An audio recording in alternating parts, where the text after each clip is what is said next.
What John the Baptist preached? யோவான் ஸ்நானன் எதை பிரசங்கித்தான் தெரியுமா? He preached repentance. அவன் மனந்திரும்புதலை குறித்து பிரசங்கித்தான். When he baptized people, ஜனங்களுக்கு ஞானஸ்நானம் he baptized people unto repentance. அவன் மனந்திரும்புதலுக்கேற்ற ஞானஸ்நானத்தை கொடுத்தான். That's how he prepared people for the coming of the Lord. இப்படி தான் ஆண்டவருடைய வருகைக்காக ஜனங்களை ஆயத்தப்படுத்தினார். You know how the church is to prepare people for the coming of the Lord today? இன்றைக்கு சபையானது எப்படி ஜனங்களை கிறிஸ்துவின் வருகைக்கு ஆயத்தப்படுத்த வேண்டும்? Preaching repentance. மனந்திரும்புதலை பிரசங்கித்து turn from sin. பாவத்தை விட்டு மனந்திரும்பு. Turn from your sin. உன்னுடைய பாவத்தை விட்டு மனந்திரும்பு. Don't think God has blessed you because you got a lot of money.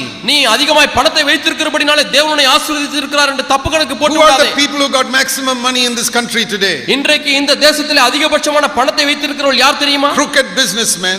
ஏமாற்று வேலை செய்கிறதான தொழிலதிபர்கள். Film stars who are teaching sexual evil in the cinemas to the whole country. இந்த முழு தேசத்துக்கும் சினிமாவின் மூலமாக பாலியல் இச்சைகளை குறித்து போதிக்கக்கூடிய சொல்லிக் கொடுக்கக்கூடிய சினிமா நட்சத்திரங்கள். And crooked politicians. ஊழல் செய்கிறதான அரசியல்வாதிகள். These are the three richest people in the country today. இன்றைக்கு தேசத்தில் இருக்கக்கூடிய மிகப்பெரிய பணக்காரர்கள் இந்த மூன்று கூட்டத்தார் தான். Do you think becoming wealthy is a mark of God's blessing? ஒரு பணக்காரனாய் மாறுவது தேவனுடைய ஆசீர்வாதத்தின் அடையாளம் என்று எண்ணுகிறீர்களா? Then the most blessed people today are the crooked politicians. அப்படி என்று சொன்னால் இன்றைக்கு தேவன் அதிகமாக ஆசீர்வதிக்கப்பட்டவர்கள் யாராக இருக்க முடியும்? ஏமாற்று செய்கிறதான அரசியல்வாதிகள். And the rich businessmen. தொழிலதிபர்கள். And the sexy film stars. இங்கே பாலியல் இச்சையை தூண்டக்கூடியதான விதத்தில் நடிக்கக்கூடியதான சினிமா நட்சத்திரங்கள். All the wealth that you have is not even 10% of those fellows' wealth. அவருடைய சொத்தை பங்கிட்டு பார்க்கும்போது ஒப்பிட்டு பார்க்கும்போது உங்களுக்கு இருக்கக்கூடிய சொத்து அதிலே 10% கூட கிடையாது. If you say God has blessed you with prosperity, you have to say God has blessed those people with 10 times more prosperity for all the wicked things they do.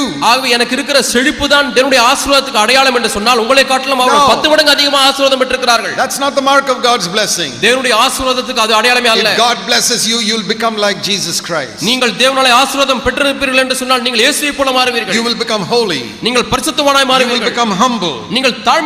Your heart will be filled with love even for your enemies. உங்களுடைய சத்துருக்களை கூட சிநேகிக்கும்படியாக உங்களுடைய இருதயமானது தேவ அன்பினாலே நிரப்பப்படும். You'll be able to forgive people who crucify you. உங்களை சிலுவையில் அறைகிறவர்களை நீங்கள் மன்னிக்க முடியும். You'll be able to forgive a Judas who steals your money. உங்களுடைய பணத்தை திருடுகிற யூதாசை மன்னிக்க முடியும். You won't live for money, you'll live for God. நீங்கள் பணத்துக்காக வாழாமல் தேவனுக்காக வாழுவீர்கள். You won't seek the honor of Herod, you'll seek the honor of your father. ஏரோதினுடைய